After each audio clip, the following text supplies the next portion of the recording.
Thank you. It's a pleasure to be here at the Underground. Mcluhan always said, of course, that the action was in the middle, in the gaps, and this is a very informal, laid-back venue, and I'm going to read a very formal academic paper. And so I'll allow you to fill in and make of this what you will. My topic is Innes and Mcluhan as environmentalists. Harold Innes and Marshall Mcluhan are seldom cited in the environmentalist literature, undoubtedly because neither one paid much attention, if any, in their writings to the human's impact on Earth's capacity to sustain life. Nonetheless, both can be understood as possessing an ecological cast of mind, and thereby contributing to modes of analysis and understanding that are broadly consistent with environmentalism, to a culture of ecology. At a time when economic theory and activity particularly are hostile to environmental well-being, it is worthwhile to pause and consider as antidote the thought of Innes and Mcluhan.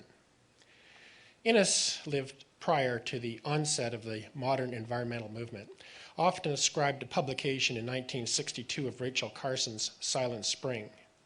Hence, in his writings, there are few, if any, allusions to humans' impact on the environment's capacity to sustain life. Indeed, in a rare piece on conservation, he expressed skepticism regarding his subject matter, stating, quoting, "We are compelled to inquire about the preconceptions of conservation." And then he asked rhetorically, "Is the enlistment of the state in the interests of conservation in the interests of a bureaucracy, of publishing houses and paper plants, of authors, or of the people?" He then declared, "There is little room for philosophical inquiry when the waste of resources includes extensive publication and discussion of conservation." Despite such disquieting remarks, it can perhaps be agreed that Innes was at least well positioned to have possibly become one of the world's first ecological economists.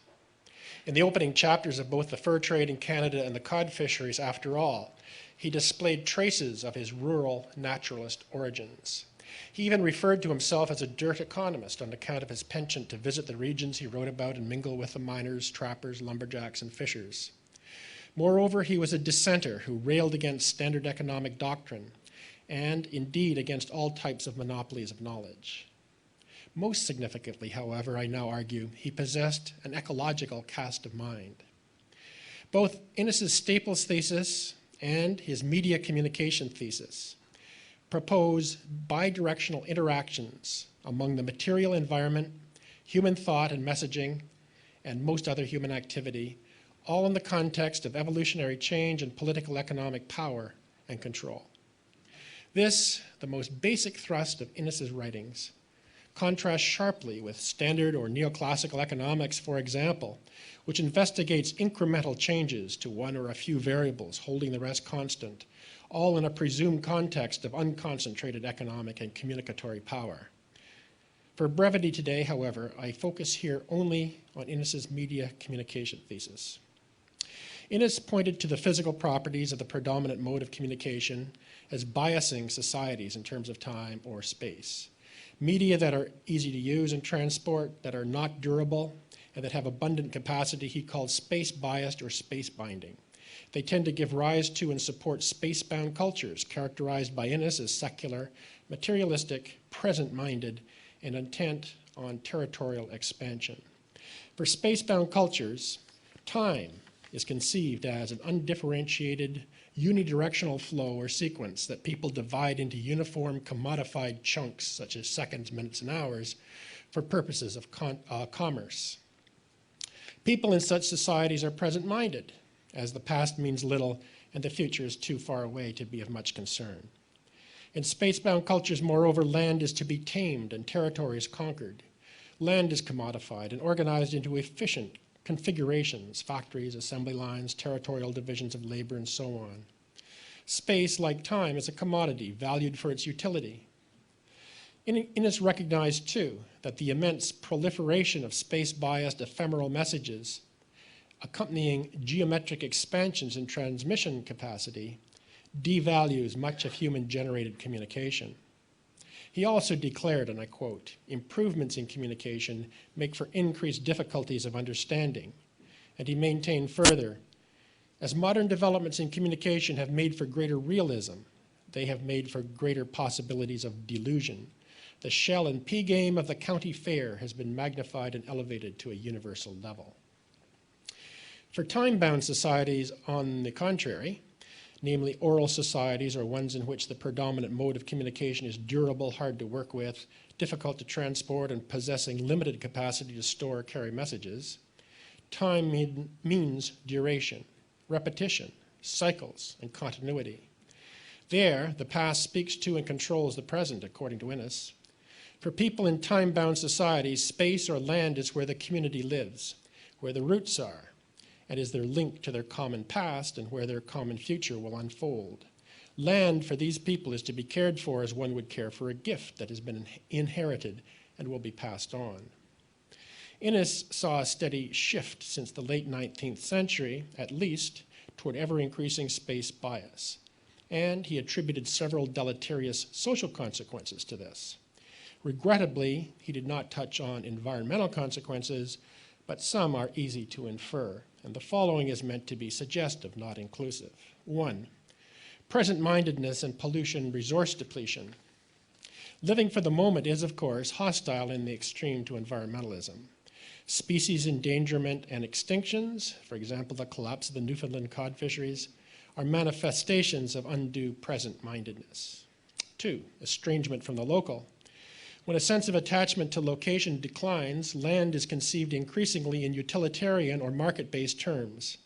Rather than viewing land as a gift received from one's ancestors and to be passed on intact to future generations, a space-biased conception of land may mean it is to be exploited in the short term for its profit potential, irrespective of consequences for future generations.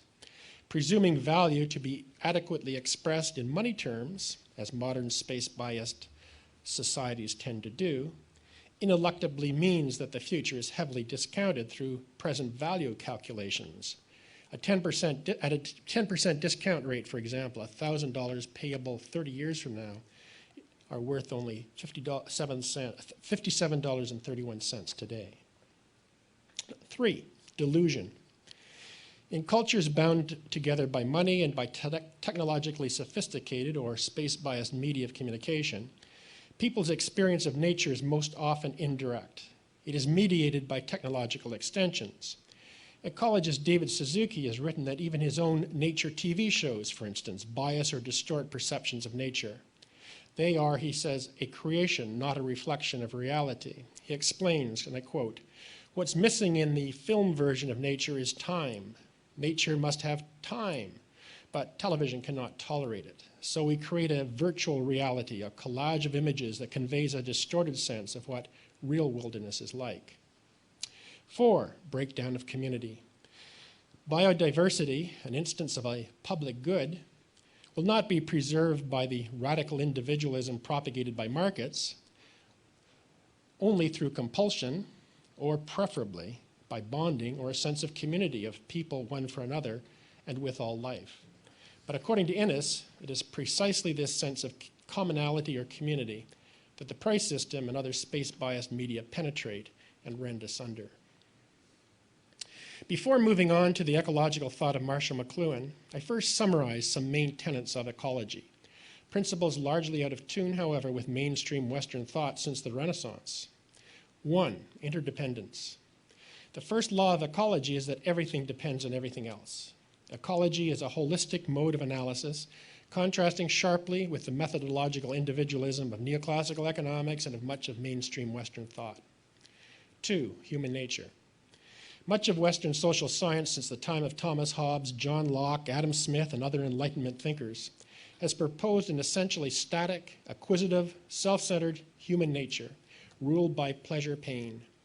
Humans are thought to be inextricably possessed by inexhaustible wants. Ecology, by contrast, points to human nature evolving as an adaptive strategy and debunks in the process both the myth of scientific objectivity and the notion that humans somehow transcend their environment. Ecologist Paul Ehrlich, for instance, remarks how human artifacts transform both culture and human nature. Culture he defines as non-genetic information embodied in stories, songs, tools, customs, morals, art objects, oral histories, books, television shows, computer databases, satellite images, and electron microscopes, and so on. According to Ehrlich, quote, human natures, with the S on the end, human natures is the coevolution of genes and culture. Third principle of ecology, more than the sum of the parts. Western thought since the Renaissance, and in particular neoclassical economics today, tends to view wholes as additive, as merely being the sum of their parts. Ecologists, by contrast, adhere to the principle that the whole is more than the